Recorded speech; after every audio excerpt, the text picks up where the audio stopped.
社长，咱们下期节目的外景去 USG 有什么好玩的？不是小孩子才去的吗？卡哇伊呢？哇塞，这么大的城堡！哦，开了。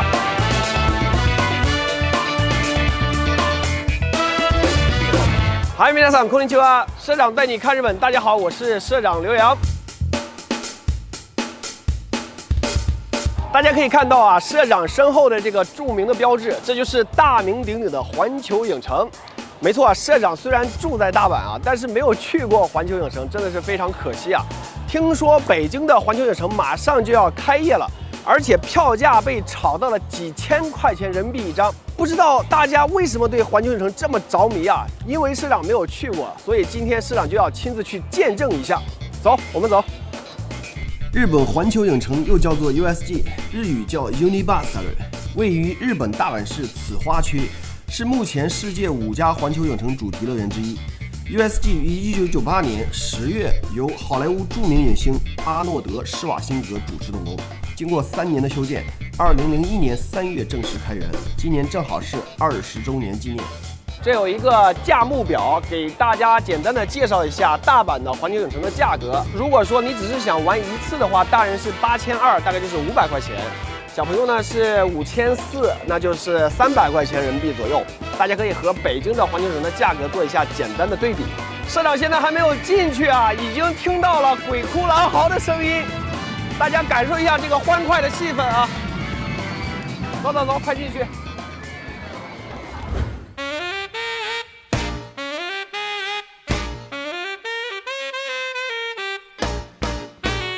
从大门走进来，首先来到的园区就是好莱坞了。相信很多人都憧憬过精彩的好莱坞吧？这里就重现了上世纪30、40年代世界巨星云集的好莱坞星光大道的繁荣景象。这边是一家叫梅尔兹餐厅的汉堡包店，店里的红色沙发加上黑白格子的地板，洋溢着上世纪50年代的美式风情。门口停着复古雪佛兰和福特，也十分有特色，让人感觉仿佛玛丽莲梦露和猫王随时会从车里走出来。环球影城是与迪士尼乐园齐名的主题公园巨头，两者有着很多类似之处，例如都有一批好莱坞顶级影视 IP， 游乐设施呢也都是精品大作，而且就连选址也都十分贴近。比如环球影城在美国的2个乐园分别在洛杉矶和奥兰多，这就和迪士尼是完全一样。而在海外的3个项目，迪士尼在东京，环球影城就在大阪；迪士尼在香港，环球影城就在新加坡；迪士尼在上海，环球影城就在北京。就像麦当劳和肯德基总是成双成对出现一样，这种竞争关系啊也是十分的微妙。USG 作为美国本土之外的第一座环球影城，为什么选择大阪这座城市呢？这其中的历史啊也颇有意思。上世纪80年代末90年代初，美国的制造业被日本全面压制，这个时候日本的经济达到了一个顶峰，手握大把钞票的日本企业开始在美国掀起疯狂的收购潮。其中标志性的事件是三菱地所于1989年1月以14亿美元的价格收购了位于纽约的曼哈顿岛核心位置的洛克菲勒中心。同年的9月，索尼豪掷34亿美金收购了好莱坞哥伦比亚电影公司。而我们今天故事的主角，环球影城的母公司环球影业，则在1990年11月被松下以61亿美元的价格收入囊中，成为日本当时最大的一笔收购案。那么松下为什么要收购环球影业呢？主要有2个目的，首先是为了跟进索尼，避免对方通过收购内容商来侵占松下在电影和音乐硬件领域的市场份额；而另一个目的就是修建主题公园。依靠日本人对美国文化的推崇，1983年开园的东京迪士尼乐园获得了巨大的成功。松下自然也不想放过这个好生意，计划把环球影城主题乐园也带到日本，而选址就选在了自己的总部所在地西日本的中心大阪。这里也体现出了迪士尼和环球影城第一个不同之处。迪士尼呢，自始至终都是一个独立的大型集团公司，而环球影业则在商业大潮中历经多次易主，美国通用、日本松下、法国维旺迪等一批不同国别、不同背景的企业都曾先后掌控过环球影业。如今的环球影业属于美国最大的有线电视网络巨头康卡斯特，而康卡斯特呢接手环球影业也不过是10年的时间。再往里走就是纽约园区了，市长感觉瞬间进入了1940年的纽约街头。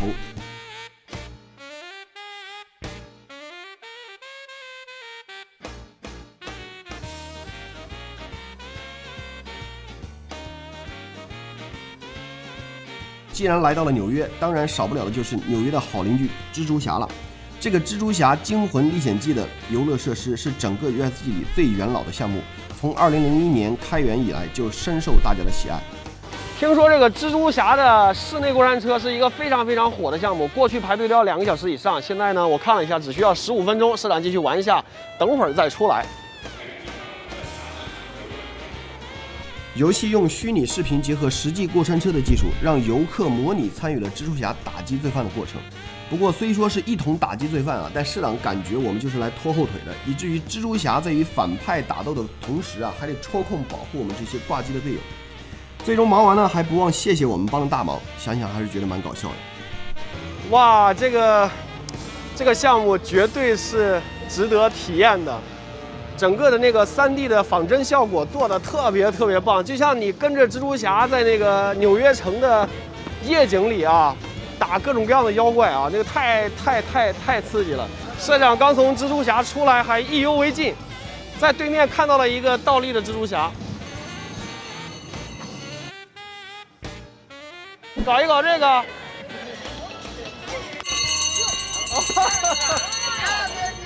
还挺难的。哦，这3个全倒了才可以。哇耶！哦，ありがとうございます。哎，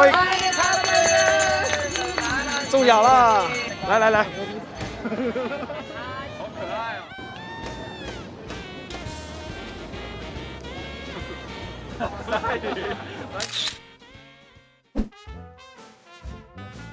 想跟小黄人去互动一下，太卡哇伊了，感觉他们像那个袖珍人，可能是 USG 给这些残疾的朋友的一些工作机会吧，我觉得很好。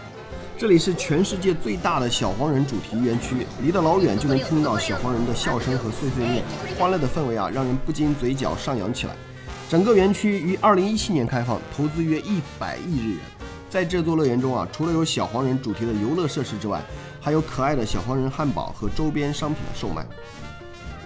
说到这里啊，就不能不提到迪士尼和环球影城的第2点不同，那就是他们的定位。迪士尼乐园最初是基于旗下的动画长片，主打童真和梦幻，适合儿童和亲子家庭来游玩；而环球影城则是基于好莱坞惊险大片，主打冒险和传奇，吸引着成年的游客们来寻找刺激。由于最初存在这样的定位差距，使环球影城和迪士尼能够和平共处，一定程度上还形成了互补。但如今的迪士尼在收购了漫威影业和21世纪福克斯之后啊，也拥有了漫威超级英雄和星球大战这样的成人向 IP， 而环球影城呢，也开始有了小黄人、功夫熊猫等一批儿童向 IP， 双方的定位差距正在消失，竞争态势日益升级。那边，这样快！哇塞！哦！小马和他妈妈去那个小黄人的乐园里去玩了啊！下面呢是我和龙野当班，我们俩一块儿去给大家去介绍一个只有在大阪的 USG 才有的乐园——任天堂乐园。我现在慢慢找到感觉了啊，慢慢找到这个 USG 里面玩耍的感觉了。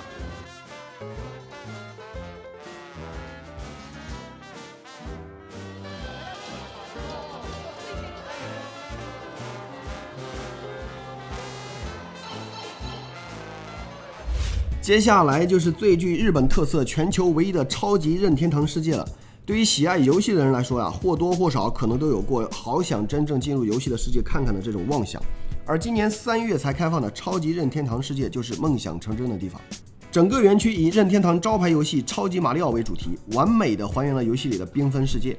在这里啊，你甚至可以化身成游戏里的角色，进行闯关挑战、顶砖块、吃蘑菇、收集金币，1秒回到了童年。下面我们就来到了侏罗纪公园园区。侏罗纪公园系列电影也是社长从小看到大的，这个园区啊就非常生动地再现了电影中的经典场景。远古的恐龙在现代世界觉醒，鲜活地出现在你的眼前，惊险刺激感满分。刚才在入口的时候看到那个鬼哭狼嚎的那个过山车，社长感觉其实没什么好玩的，但是我的同事极力建议我让我去体验一下，我去体验一下啊。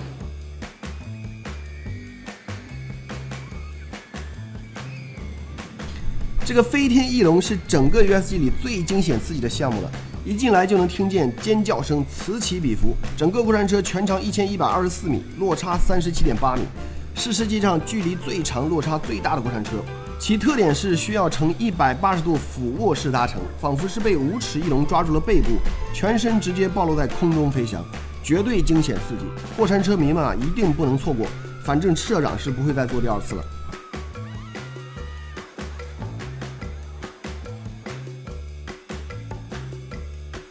社长刚刚从侏罗纪公园出来，你看社长还都是眼泪啊！哇，这个过山车真的是太刺激了，特别是那个往下的时候啊！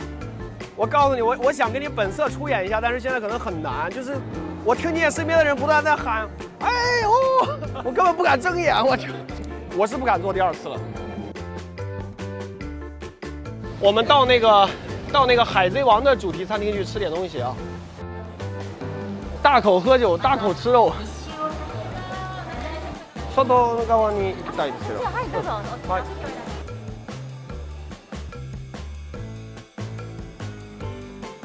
拍了半天，非常饿了啊！赶紧打开看一看，《海贼王》的定时。哇，这什么呀？鸡腿吗？这是什么？这火鸡腿吗？看着很爽，这个好像是鸡腿，这个不知道是什么。哦，这个米饭做成了那个帽子的形状。快来吃吧，我都流口水了。快吃吧。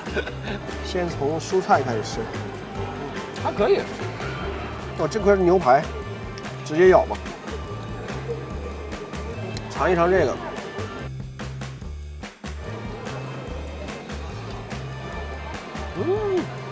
好吃。哎呀，吃完了，量其实挺大的。不愧是海盗吃的饭啊，大口吃肉，没有酒啊今天。刚才吃的是这3款，成人的3款，然后还有一个儿童款。成人的大概就是120块钱人民币，儿童的呢是1200日元，是多少钱？也就是70人民币左右啊。量非常大，我觉得女孩子可能都吃不完。真的不愧是海盗的餐啊，海盗之餐，吃完了有一种海盗的力量。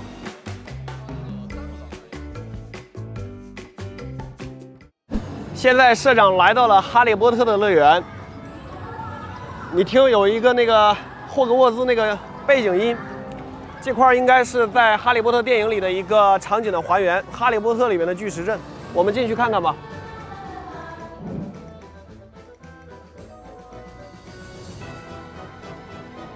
看到前面那辆撞车的小汽车了没有？那个就是罗恩开着这个车去救的哈利。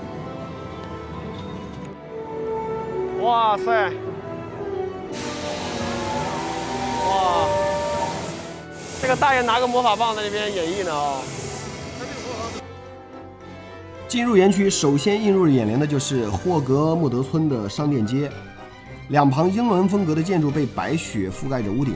霍格沃兹特快不时响起汽笛声，再加上今天刚好是英国同款的阴雨天气，让人仿佛就置身于哈利波特的魔法世界当中。哇，真的很有那个英伦的感觉。哇塞，这么大的城堡！穿过形形色色的魔法特色商店，威严的霍格沃兹城堡赫然出现在眼前。城堡凛然伫立在陡峭的山岩之上，透露出古老而又神秘的气氛。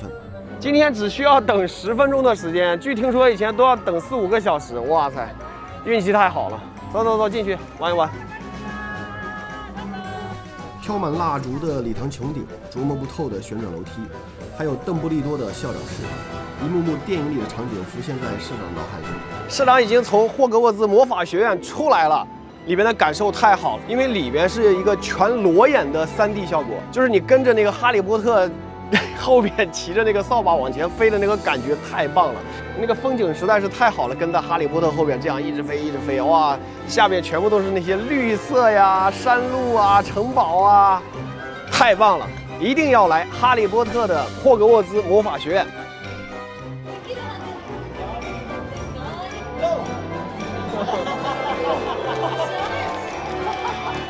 现在我们来到了哈利波特魔杖的一个小的商店，我们进去选一选魔杖。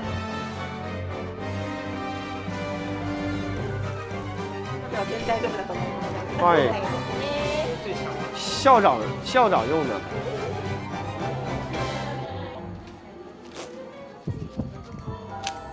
买一个魔杖。ありがとうございます。水道先から魔法が出るの。社长选了一个最强的魔杖，是邓布利多校长用的。等会儿带你们出去感受一下，可以干嘛？アロハホモーラ。よし。アロホモーラ。もう一回。鍵。アロホモーラ。おお。インセンディオ。アクアメンディ。哦，哈哈，来一下可爽了。温加迪亚姆雷维奥萨。哦。可能有的朋友会好奇了，哈利波特不是华纳兄弟旗下的 IP 吗？为什么会出现在环球影城里呢？这里就要说到啊，环球影城和迪士尼的第3点不同之处，无论是自己开发还是收购，在迪士尼乐园里只会看到迪士尼自家的 IP。而环球影城则不同，除了自有的 IP 之外啊，还广泛与别家的 IP 进行合作，比如华纳兄弟的《哈利波特》，或是派拉蒙的《变形金刚》。当然，这种做法是有利有弊的，缺点是需要缴纳不菲的授权费，也有替他人做嫁衣的风险。而优点也很明显，丰富的 IP 来源大大提升了环球影城的可玩性。就拿大阪环球影城来举例啊，超级马里奥主题园区就是与任天堂合作共同开发的。同时呢 ，USG 每年还会与《名侦探柯南》、《进击的巨人》、《海贼王》、《鬼灭之刃》等人气动漫联动，推出期间限定的娱乐设施，吸引着无数的动漫迷们前来游玩。从霍格沃兹魔法学院出来，社长的环球影城之旅就要结束了，社长必须赶着终点回家。我来看一看我的车票啊，哦，9又3/4月台。社长要走了，如果你喜欢本期节目，欢迎订阅、点赞、评论。我是社长刘洋，我们下期再见。